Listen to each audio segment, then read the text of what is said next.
warahmatullahi wabarakatuh. Salam sejahtera untuk kita semua. Perkenalkan, nama saya Laura Amelia Triani, dosen pada program studi S1 Manajemen Departemen Manajemen Fakultas Ekonomi dan Bisnis Universitas Andalas. Video ini merupakan bagian dari pernyataan diri dalam Unjuk Kerja Tridharma Perguruan Tinggi atau PDD UKT-PT, khususnya di aspek pengajaran untuk sertifikasi dosen tahun 2026. Pada kesempatan kali ini, saya akan membahas terkait salah satu mata kuliah yang saya ampu, yaitu Bisnis Digital. Mata kuliah ini memiliki bobot 3 SKS dan dirancang untuk membantu mahasiswa memahami dan juga mengembangkan bisnis digital, terkhususnya dalam konteks UMKM serta startup. Mata kuliah bisnis digital juga dirancang untuk memberikan pemahaman konseptual dan praktis mengenai transformasi digital, peluang bisnis digital, serta pengembangan model bisnis berbasis teknologi. Tidak hanya itu saja, pembelajaran juga dirancang untuk membantu mahasiswa mengevaluasi kegagalan bisnis agar dapat menyusun strategi mitigasi dalam pengembangan proyek bisnis digital yang lebih aplikatif. Mata kuliah ini terdiri dari beberapa topik dan saya rancang. Yang pertama, tahap awal, di mana kita akan membahas pengenalan bisnis digital pada konteks startup dan dampak peluang bisnis digital untuk 2 pertemuan. Selanjutnya ada tahap analisis, yaitu melihat kesiapan, kompetensi teknologi digital, dan minat berwirausaha untuk 3 pertemuan. Selanjutnya ada tahap pengembangan, di mana mahasiswa akan melakukan penyusunan digital model innovation menggunakan BMC atau Business Model Canvas selama 2 pertemuan. Lalu dilanjutkan terlebih dahulu dengan UTS, ujian tengah semester berbasis case base. Lalu dilanjutkan pada masuk tahap evaluasi, di mana mahasiswa akan memvalidasi bisnis digital selama 2 pertemuan yang akan dilanjutkan pada studi kasus kegagalan bisnis digital untuk 2 pertemuan. Lalu juga melakukan survei kesiapan digital sebagai bagian dari pembelajaran berbasis data. Dan yang terakhir, penutupan, penyusunan, dan presentasi studi kasus bisnis digital untuk 3 pertemuan.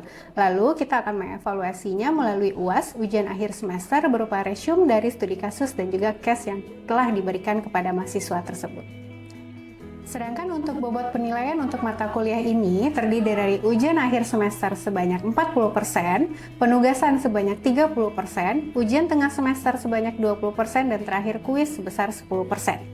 Pada cuplikan video selanjutnya, Anda akan menyaksikan proses pembelajaran saya bersama mahasiswa di kelas bisnis digital dalam pertemuan kedua, yaitu dengan pokok bahasan dampak dan peluang bisnis digital. Selamat menyaksikan.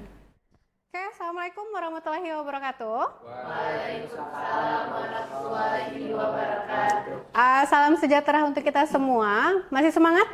Masih. Selamat datang di kelas bisnis digital untuk pertemuan yang kedua. Kalau minggu lalu kita sudah bahas berkaitan tentang RPS, kontrak kuliah, kalau sekarang kita akan membahas satu topik yang sangat menarik, yaitu tentang dampak dan peluang bisnis digital. Pada hari ini, tujuan kita membahas topik itu yang pertama untuk menganalisis peluang-peluang e-commerce bagi UMKM dan masuk ke pasar global. Dan yang kedua, diharapkan nanti mahasiswa semuanya mampu mengidentifikasi tantangan-tantangan transformasi digital yang akan dihadapi tidak hanya di perusahaan besar, tapi juga UMKM ataupun perusahaan rintisan lainnya. Yang ketiga, kita akan mengevaluasi dampak digitalisasi terhadap bisnis, dan yang terakhir mengusulkan solusi pengembangan bisnis berbasis digital. Sehingga bisa kita simpulkan, hari ini kita akan mereview dan mendiskusi mengenai analisa peluang e-commerce UMKM untuk masuk ke pasar global melalui transformasi digital. Sebelum kita masuk ke teori nih, saya punya beberapa pertanyaan buat kalian semuanya. Ada 2. Di sini yang pertama, mengapa sih sebenarnya tidak semua UMKM yang berhasil melakukan transformasi digital? Dan yang kedua, apa sih sebenarnya resiko jika bisnis tidak bertransformasi? Karena kita mungkin sama-sama tahu di era digital sangat sulit untuk bertahan ketika kita tidak bisa mengadaptasi atau bertransformasi di dunia digital ini sendiri. Sebelum kita masuk ke definisi, saya ingin bertanya dulu kepada kalian semuanya. Yang pertama, kenapa sih sebenarnya UMKM itu sangat sulit atau tidak semua UMKM itu yang berhasil ketika dia berusaha untuk masuk ke dunia digital? Ada yang bisa jawab? Oke, silakan Habib. Oke, terima kasih Mem atas kesempatan yang telah diberikan. Di sini bagi saya ada 2 alasan mengapa UMKM tidak berhasil melakukan transformasi digital. Yang pertama itu adalah kurangnya sumber daya manusia yang mumpuni dalam bidang digitalisasi, sehingga UMKM sulit berkembang ke ranah digital. Lalu yang kedua itu adalah infrastruktur yang ada di beberapa wilayah Indonesia itu yang kurang untuk mendukung digitalisasi, seperti itu, Mem. Oke, terima kasih Habib. Jadi tadi berdasarkan jawaban Habib, kalau tidak semua UMKM berhasil itu karena ada dua faktor. Yang pertama, SDM-nya belum siap, dan yang kedua, ada keterkendala di dalam infrastruktur. Mungkin kalau kalian sudah menyadari bahwasanya mungkin Indonesia kalau berbicara tentang infrastruktur ada yang perkembangannya sangat positif, ada yang mungkin masih stagnan. Itu mungkin salah satu tantangan bagi UMKM kenapa dia belum berhasil untuk melaksanakan transformasi digital. Di samping itu, kalau misalkan kita bahas SDM, fasilitas atau infrastruktur, ada lagi nih sebenarnya aspek yang sebenarnya menjadi alasan kenapa si UMKM ini belum berhasil bertransformasi. Salah satunya di aspek. Oke, silakan Raffi. Oke, thank you, Mem. Menurut Raffi, aspek lainnya yang nggak kalah penting dalam transformasi digital dan ini menjadi salah satu aspek yang bermasalah di UMKM itu adalah aspek keuangan. Kenapa begitu? Masih banyak kita temui UMKM di lapangan yang belum memiliki standar pencatatan, bagaimana sistem pencatatannya, sistem dari pengelolaan cash flow dan turunannya, yang mana ini juga akan menjadi salah satu tantangan dalam menjalankan bisnis secara digital. Mungkin itu, Mem, kalau dari Raffi. Oke, jawabannya menarik. Jadi tadi Raffi sudah menyampaikan salah satu aspek yang menjadi salah satu faktor kenapa UMKM belum berhasil bertransformasi adalah aspek keuangan. Karena memang kalau misalkan UMKM pasti berfokus bagaimana caranya, katakanlah kita harus BEP dulu, atau kita bertahan cukup lama terlebih dahulu di pasar, baru berbicara tentang inovasi, baru berbicara tentang transformasi. Jawabannya menarik, tapi nanti kita akan bahas lebih lanjut setelah pertanyaan yang berikutnya. Saya juga masih punya pertanyaan berikutnya berkaitan tentang apa resiko jika bisnis tidak bertransformasi. Di sini saya harap kalian bisa membayangkan bagaimana ketika sebuah bisnis, mau itu perusahaan besar, mau itu perusahaan kecil, UMKM, atau bahkan startup, dia tidak mau bertransformasi digital. Resiko apa yang mungkin akan dihadapi oleh mereka? Siapa yang mau jawab? Oke, silakan Hafiz. Oke, terima kasih Mem atas kesempatannya. Di sini Mem bertanya apa risiko jika bisnis tersebut tidak berhasil bertransformasi. Nah, ini yang pastinya akan terjadi itu pasti bisnis ini akan sulit bersaing, Mem. Jika tidak adanya regenerasi atau inovasi. Yang penting itu inovasi di sini, Mem. Karena jika sebuah bisnis itu nggak ada inovasi, apalagi di bidang digitalisasi di zaman sekarang ini, rasanya itu sangat ketinggalan zaman sekali, Mem gitu. Jadi, dan ini biasanya terjadi pada bisnis yang menurut Hafiz itu bisnis yang udah stabil, Mem. Ini kan ada 4 fase gitu, Mem. Kan ada fase startup, fase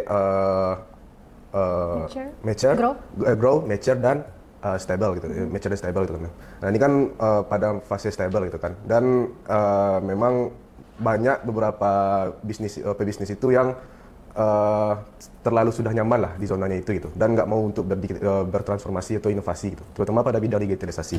Nah, pastinya itu risikonya tuh ya bisnisnya akan sulit bersaing dan ujung-ujungnya akan tutup atau bangkrut. Mungkin ya sekian dari Hafiz. Cukup. Oke, terima kasih Hafiz. Jawaban yang langsung to the point ya. Jadi kalau misalkan Hafiz sampaikan tadi ada bisnis yang tidak bertransformasi digital, dia pasti akan bangkrut atau dia tidak bisa bersaing di pasar sehingga dalam waktu singkat ataupun waktu yang panjang lama-kelamaan dia akan hilang di dalam pasar. Memang pada dasarnya ketika kita bergerak di bidang bisnis tidak ada kosakata tidak ingin berubah atau beradaptasi.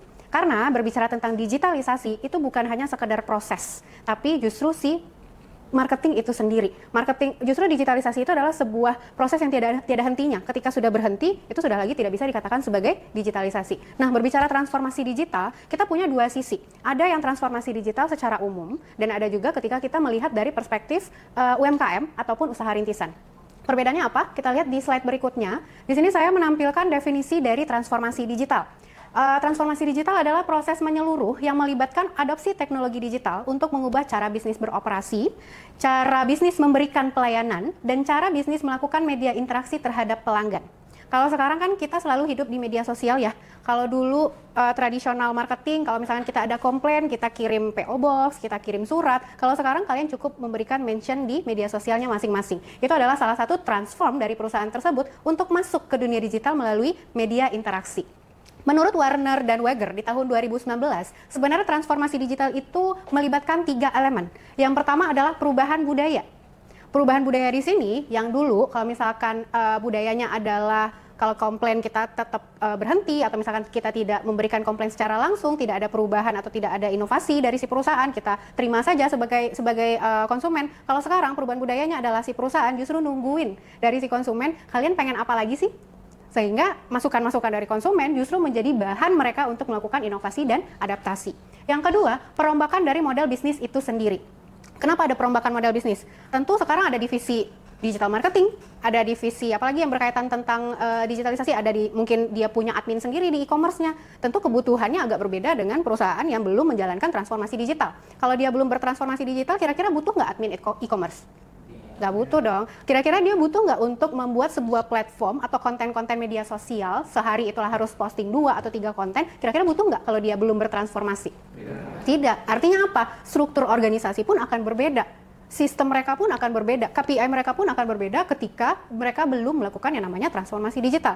Perombakan ini biasanya itu ada baik itu dari organisasi, baik itu dari orang-orang yang terlibat dalam organisasi itu, skill yang mereka butuhkan tentu berbeda. Ada kan kalau kita fokusnya sukanya bikin konten, ada fokusnya bikin apa lagi? Oh kalian ada yang dari SDM, sukanya itu berinteraksi dengan orang, tapi bikin konten nggak mau lah, nggak bisa lah bikin konten gitu. Jadi masing-masing expertise itu dibutuhkan di dalam model bisnis yang baru ini. Yang ketiga, elemen yang terlibat itu adalah pengembangan keterampilan. Kalau dulu, misalkan kita menganalisis sebuah bisnis hanya dari laporan keuangan saja, benar nggak? Oh, ternyata bisnis kita bulan ini mendapatkan profit sekian, meningkat sekian persen dari bulan lalu, atau mendapatkan laba bersih sekian. Kalau sekarang tidak hanya dari sekedar laporan keuangan saja, ada lagi elemen-elemen yang muncul. Salah satunya apa? Oh, ternyata followers kita meningkat. Oh, ternyata bintang kita di e-commerce itu makin tinggi. Oh ternyata kita di review jelek di Google Review, akhirnya kita dapat bintangnya 4,4. Lah bayangkan kalau misalkan kita tidak punya tim yang punya keterampilan dalam berinteraksi dengan si konsumen tadi, sehingga ketika bertransformasi digital 3 elemen ini harus dipersiapkan. Makanya ketika ada UMKM, perusahaan besar ataupun startup lainnya bersiap untuk bertransformasi digital, tentu dia melakukan rekrutmen. Itu menarik bagi kalian semua. Kenapa? Karena tentu ada lapangan pekerjaan baru yang lebih fleksibel, yang mungkin sangat menarik apalagi di generasi seperti sekarang. Itu untuk kalau kita berbicara definisi transformasi digital secara umum. Menariknya, kita lihat sekarang konteks usaha kecil dan rintisan. Didefinisikan sebagai proses pemanfaatan teknologi digital untuk meningkatkan efisiensi dari operasional, memperluas jangkauan pasar, serta memperkuat daya saing usaha kecil dan menengah di era ekonomi modern ini.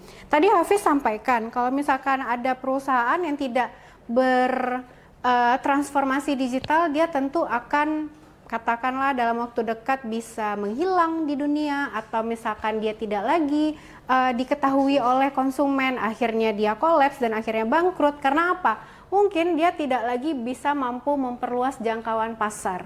Memperluas jangkauan pasar salah satu upaya sebuah bisnis untuk mempertahankan eksistensi dari bisnis tersebut. Eksisnya dari mana?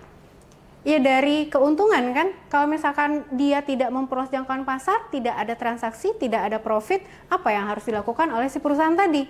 Tentu salah satu upayanya adalah memperluas jangkauan pasar. Kalau dilihat secara definisi, kalau secara umum transformasi digital dia berbicara tentang sistem, tentang teknologi, tapi kalau UMKM secara hal yang sederhana. Sederhana apa? Kenapa saya sampaikan sederhana? Efisiensi operasional.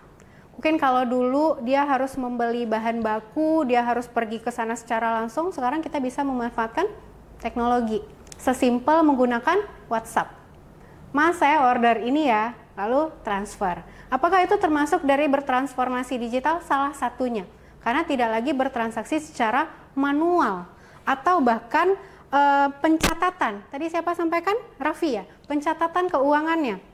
Kalau ada transaksi kita mentransfer kan kita bisa ngecek mutasi ya. Oh ternyata hari ini uang keluar sekian, uang masuknya sekian. Gampang untuk melakukan monitoring penjualan. Lalu kalau misalkan di sini memperkuat daya saing. Tadi si Hafiz juga sempat menyinggung sedikit tentang daya saing. Kalau misalkan kita tidak pindah ke digital, kita daya saing kita akan berkurang. Karena apa? Orang-orang sudah bergerak kepada digital. Bahkan ketika masuk di dunia bisnis, dia tidak lagi bergerak di konvensional. dia sudah langsung masuk ke digital. Karena apa? Pasarnya sudah berada di dunia digital itu sendiri. Kalau di UMKM, elemen yang akan berpengaruh terhadap transformasi digital yang pertama adalah operasional. Kira-kira ada yang tahu nggak kenapa di sini termasuk si operasional tadi? Oke, silakan Zaki. Oke, terima kasih Mem atas penjelasannya. Jadi mungkin pendapat saya terkait operasional di UMKM ya, dan dari dampak transformasi digital itu sendiri, mungkin dari yang paling signifikan itu ada di aspek bagaimana UMKM itu mengatur dari inventory dan segi operasional seperti supply chain gitu Mem. Yang dimana dulu mungkin mereka menggunakan hal-hal yang lebih konvensional, dan sekarang di kegiatan operasional mereka dengan adanya transformasi digital, mungkin dari hal segi pengecekan inventory itu lebih terasa kemudahannya Mem. Jadi seperti misalkan dalam pengecekan stok kan sangat berhubungan dengan operasional, yang mana dulunya itu sangat sulit mungkin. Kalau sekarang dengan adanya bantuan dari digitalisasi itu jadi lebih one time, real time gitu Mem. Jadi memudahkan pelaku bisnis, terutama UMKM gitu. Oke, menarik ya Ki. Tadi disampaikan kalau di bidang operasional UMKM kalau dulu masih pencatatan manual, sekarang sudah dibantu oleh komputerisasi. Salah satunya perhitungan dari inventory tadi. Bagaimana caranya mereka mengamankan stok supaya nggak kehabisan di tengah jalan nih. Karena salah satu upaya kalau UMKM itu bagaimana dia meningkatkan trust atau meningkatkan kepercayaan dari konsumennya di UMKM tersebut. Yang kedua elemennya kita punya marketing dan layanan digital. Ini mah sudah paham ya, bahwasanya ketika bertransformasi digital kita sudah mulai masuk ke media-media sosial yang bahkan kita tidak bertemu secara tatap muka dengan konsumen kita tadi. Caranya tetap kita memberikan informasi-informasi yang update terkait tentang usaha kita. Yang ketiga, inovasi dari model bisnis itu sendiri. Kalau dulu seseorang harus datang secara langsung ke tempat kita, sekarang mungkin sudah tidak perlu lagi. Bisa menggunakan e-commerce, bisa menggunakan layanan digital lainnya, bahkan sekarang sudah juga ada yang menggunakan website sebagai salah satu tempat bertransaksi di perusahaan tersebut. Yang keempat yang menarik ini sayang, ada pengambilan keputusan berbasis data. Dulu biasanya nih UMKM itu kalau ngambil keputusan berdasarkan apa? Insting, feeling, apalagi berdasarkan orang ngerjainnya kayak gini ya udah kita kerjain juga. Sekarang kita ada yang namanya pengambilan keputusan berbasis data. Kita bisa diperbantukan oleh artificial intelligence, kita juga bisa dibantukan oleh business intelligence. Gimana mereka mengumpulkan data dari website, data-data pasar sehingga memberikan rekomendasi keputusan yang tepat bagi kondisi si UMKM kita tadi. Nah, setelah berbicara tentang definisi, kita akan berpindah kepada manfaat dari transformasi digital. Kalau manfaat sih sebenarnya banyak banget ya, tapi saya akan mengeneralisir manfaat transformasi digital tersebut menjadi 6 poin berikut ini. Yang pertama, peningkatan efisiensi operasional. Kenapa tuh? Karena memang dulunya kalau biasanya dilakukan oleh orang, sekarang sudah bisa diperbantukan oleh teknologi. Efisiensi nggak? Lebih cepat, lebih on time, tadi Zaki juga sudah sampaikan sedikit, lebih real time, dia mengetahui kondisi pasar saat itu juga, sehingga operasionalnya akan lebih efektif dan juga efisien. Yang kedua, akses ke pasar global. Dulu kita punya nih toko adanya di Padang doang, orang tahu cuma di Padang aja ya sayangnya. Tapi kalau sudah masuk ke transformasi digital, bukan tidak mungkin ketika kita sudah masuk ke dunia yang lebih global. Memang harus diperbantukan oleh administrasi lainnya yang memperizinkan kita untuk masuk global, but at least konsumen kita sudah mengetahui bahwasanya kita eksis di muka bumi ini. Otomatis apa? Platform-platform tersebut akan memberikan informasi kepada calon-calon konsumen kita tidak hanya di area Padang saja, tapi juga di luar kota Padang ini. Yang ketiga, perubahan model bisnis. Kenapa kita harus berubah? Ya karena biasanya kalau seorang manusia atau misalkan sebuah bisnis pasti ada level yang namanya titik jenuh. Titik jenuh itu obatnya apa? Inovasi. Inovasi itu tentu tidak hanya kita berikan kepada konsumen saja. Kita juga punya karyawan, Karyawan itu kenapa kita butuh perubahan model bisnis? Untuk refreshment mereka. memacu mereka untuk menambah skill, untuk supaya menjadi karyawan yang lebih baik, tantangan-tantangannya terjawabkan, sehingga modal bisnis adalah salah satu jawaban untuk memastikan baik itu dari internal ataupun eksternal perusahaan kita masih bisa beradaptasi dengan dinamika-dinamika pasar yang ada. Yang keempat, peningkatan pengalaman pelanggan. Kenapa? Karena kalau di media sosial atau kita bertransformasi digital, mereka bisa sharing. Oh, ternyata Zaki punya pengalaman yang sangat bagus di sini. Yang lain yang punya referensi yang sama akan mendukung statement Raffi. Itu di salah satu sisinya. Di sisi yang berbeda, itu juga menjadi tolak ukur yang cukup berbahaya bagi si marketing. Kenapa? Sekarang kan lagi zaman-zamannya viral ya. Kalau misalkan kita tidak puas terhadap sesuatu, kecenderungan kita ngapain? Oh, bikin di tweet. Oh, kasih bintang 1. Oh, marah-marah sampai viral, sampai ngeviralin si UMKM-nya. Tapi peningkatan pengalaman pelanggan ini secara positif bisa kita manfaatkan dengan cara melakukan personalisasi yang tepat. Personalisasi itu maksudnya apa? Brand image kan. Brand image itu banyak sekali bisa disupport dengan strategi-strategi lainnya yang mungkin kita bahas tidak di mata kuliah ini. Yang keempat, akses data dan analitik. Tadi salah satunya, ketika kita bertransformasi digital, kita berkemungkinan untuk mendapatkan banyak sekali insight, perspektif, tidak hanya dari industri kita saja, tapi industri lainnya yang mempengaruhi atau dipengaruhi oleh keberadaan kita. Sehingga mereka akan memberikan rekomendasi keputusan, rekomendasi strategi berdasarkan data, tidak lagi berdasarkan feeling, yang harapannya kesuksesannya atau tingkat strategi itu berhasil tentu lebih tinggi. Yang terakhir manfaatnya itu adalah kompetisi yang lebih ketat. Di lain sisi kalau misalkan ini manfaat, ini juga menjadi salah satu tantangan bagi kita, karena kalau kita bertransformasi digital saat sekarang, newcomer atau orang yang baru datang di dunia bisnis itu sangat mudah untuk menjalankan itu. Karena apa? Generasi sekarang pun sudah diperkenalkan lebih awal terhadap digital. Kenapa saya bilangnya seperti itu? Anak kecil sekarang mah lebih suka gadget ya, bahkan mungkin pergerakan jarinya itu kalau di gadget bahkan lebih cepat daripada generasi yang sebelumnya. Dia lebih mengenal teknologi lebih cepat dibandingkan dengan generasi yang sebelumnya, sehingga kompetisi yang kedepannya itu pasti akan lebih ketat. Karena apa? Saingan kita tidak hanya berada di dalam generasi yang sama lagi, tidak hanya di industri yang sama lagi, tapi kita border atau kompetisinya justru lebih padat dan mungkin lebih berat ke depannya. Tapi bertransformasi digital salah satu strategi kita untuk bertahan, setidaknya untuk masuk ke dalam kompetisi ini. Lebih better kan untuk kita masuk kompetisi daripada kita keluar. Kalau kita keluar artinya apa? Bangkrut dong. Oke, di sini saya akan menampilkan beberapa data berkaitan tentang dampak bisnis digital itu sendiri. Jadi kalau di sini ada sebelumnya seperti apa, ketika transformasi digital harapannya apa. Kita lihat dulu satu persatu. Jenis usaha, contohnya adalah warung makan tradisional. Kalau sebelumnya pelanggannya hanya di sekitarnya saja, sekarang ketika dia bertransformasi digital, masuk ke GoFood ataupun ke GrabFood, orang jadi lebih mengenal kan. Orang yang jauh pun mager pergi atau misalkan kesulitan tidak punya kendaraan, dia bisa pesan melalui GrabFood ataupun GoFood, sehingga ekspektasinya hasilnya adalah si omset naik 2-3 kali lipat.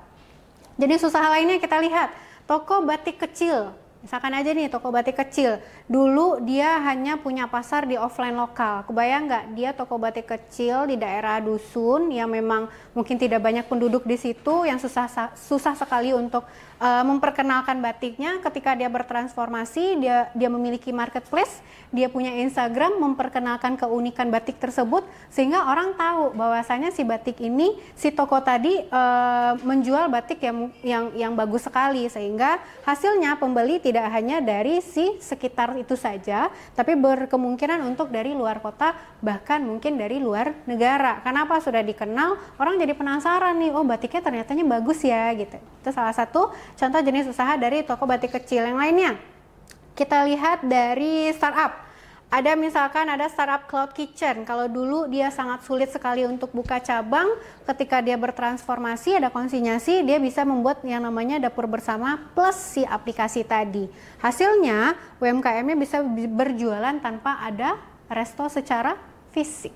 Nah, jadi kayak tadi misalkan terkendala salah satunya berkaitan tentang modal, tentu ini menjadi salah satu jawaban ketika kita bertransformasi digital. Yang terakhir deh, saya lihat startup fashion thrift. Kalau dulu itu sebelum masuk ke digital, dia hanya menjualnya di pasar ya, di pasar atau di toko secara offline. Tapi kalau dia sudah digital, sekarang pasti kalian sering sekali melihat live shopping, right? Mereka live gitu memperkenalkan baju-bajunya atau memperkenalkan cara berpakaiannya, mix and match pakaian-pakaian dari si thriftnya tadi, sehingga jangkauannya menjadi ribuan pembeli.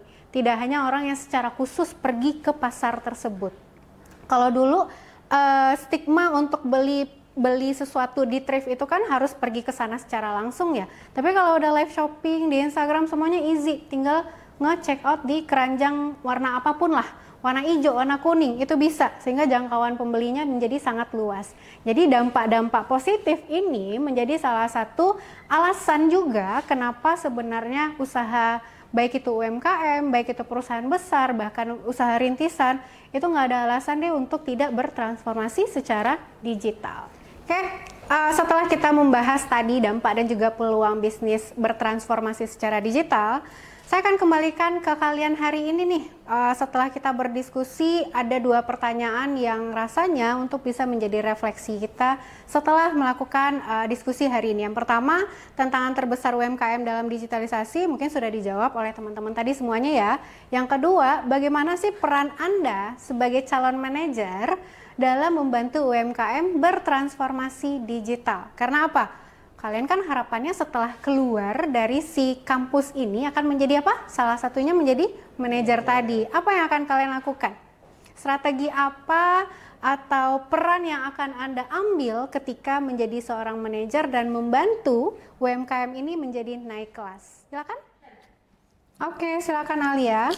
Baik, terima kasih Mem. Pertanyaannya mungkin bagaimana peran Anda sebagai calon manajer dalam membantu UMKM? Nah, menurut saya sendiri, jika saya nantinya menjadi seorang manajer, nah peran saya itu ya adalah adaptif. Di sini maksudnya bukan hanya adaptif dari sisi internal, tapi juga adaptif secara eksternal, mengetahui dinamika pasar, sehingga nantinya paham nih strategi apa yang akan diterapkan dan berujung pada pengambilan keputusan yang terbaik sehingga UMKM itu dapat terarah dan dapat membantu UMKM menjadi lebih baik gitu. Oke, tadi Alia sudah menjawab bahwasanya peran dari sebagai calon manajer dalam membantu UMKM adalah berusaha untuk adaptif. Adaptif itu tidak hanya harus dimiliki oleh calon manajer saja, tapi juga calon pebisnis, calon yang punya usaha itu tentu harus beradaptasi dan lebih fleksibel lagi ketika menurunkan sebuah strategi, tidak hanya mempertimbangkan internal saja, tapi juga mempertimbangkan perubahan dinamika secara eksternal. Jadi adaptif tidak hanya berperan di dalam transformasi digital saja, tapi juga strategi lainnya, baik itu di bidang marketing ataupun bidang-bidang lainnya yang berkaitan tentang manajerial. Itu untuk kita kelas hari ini berkaitan tentang bisnis digital, dampak dan peluang dari transformasi digital. Terima kasih semuanya, sampai ketemu lagi di kelas berikutnya. Di pertemuan selanjutnya akan kita bahas mengenai tantangan dari transformasi digital itu sendiri. Baru saja Anda menyaksikan cuplikan proses pembelajaran saya bersama mahasiswa di kelas dalam pertemuan yang kedua. Pada pertemuan selanjutnya, mahasiswa akan diminta untuk menyiapkan analisis dan juga presentasi berkaitan tentang tantangan digitalisasi. Saya berharap cuplikan ini dapat memberikan gambaran nyata mengenai pendekatan yang saya terapkan di dalam kelas yang tidak hanya berorientasi pada pemahaman teori saja, tetapi juga pada pengembangan kompetensi praktis dan kesiapan mahasiswa menghadapi tantangan di lapangan. Sebagai refleksi, saya menyadari bahwa pembelajaran yang efektif tidak hanya ditentukan oleh materi saja, tetapi juga bagaimana pengalaman belajar dirancang secara kontekstual, adaptif, dan berpusat kepada mahasiswa. Kedepan, saya berkomitmen untuk terus mengembangkan inovasi pembelajaran yang relevan dengan kebutuhan dunia digital, sehingga mahasiswa tidak hanya memahami konsep, tetapi juga siap menghadapi tantangan nyata di dunia kerja dan implikasi marketing ke depannya. Terima kasih saya sampaikan kepada Kemendikti-Saintek melalui DJPT serta seluruh tim sertifikasi dosen atas kesempatan dan dukungannya. Saya juga mengucapkan terima kasih kepada pimpinan serta jajaran Universitas Andalas, kolega dosen serta semua mahasiswa yang telah berkontribusi dalam proses pembelajaran ini. Demikian yang dapat saya sampaikan, semoga bermanfaat dan menjadi bagian dari peningkatan kualitas pendidikan tinggi di Indonesia. Saya tutup, wabillahi taufiq wal hidayah. Assalamualaikum warahmatullahi wabarakatuh. Salam sejahtera untuk kita semua.